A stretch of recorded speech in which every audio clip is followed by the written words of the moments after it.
as we've all seen over the last week, what is happening in our country and in our state and in our hometown of LA has been absolutely devastating. Meghan Markle has broken her silence on George Floyd's death, a black man who died in police custody after a Minneapolis police officer kneeled on his neck while Floyd begged for his life. In a recorded address for her own former high school's graduation, Meghan said she wasn't sure what she could say to the graduating class, but realized the only wrong thing to say would be nothing. And I wasn't sure what I could say to you. I wanted to say the right thing, and I was really nervous that I wouldn't, or that it would get picked apart. And I realized the only wrong thing to say is to say nothing.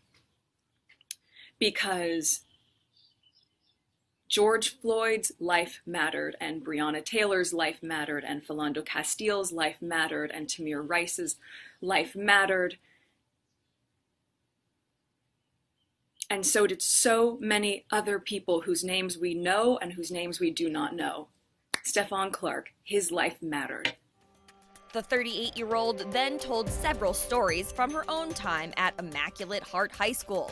Meghan compared the current protests to the 1992 LA riots, saying how sorry she was that the class of 2020 was entering a world where racism still exists. So the first thing I want to say to you is that I'm sorry.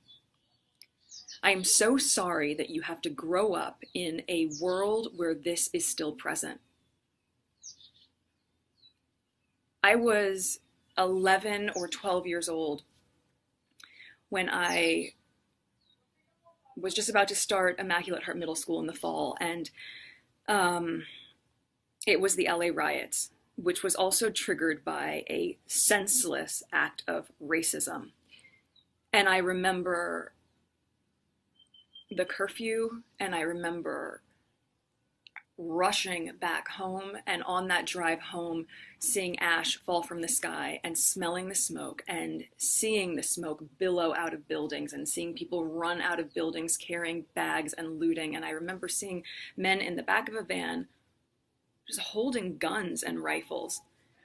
And I remember pulling up to the house and seeing the tree that had always been there completely charred. And those memories don't go away.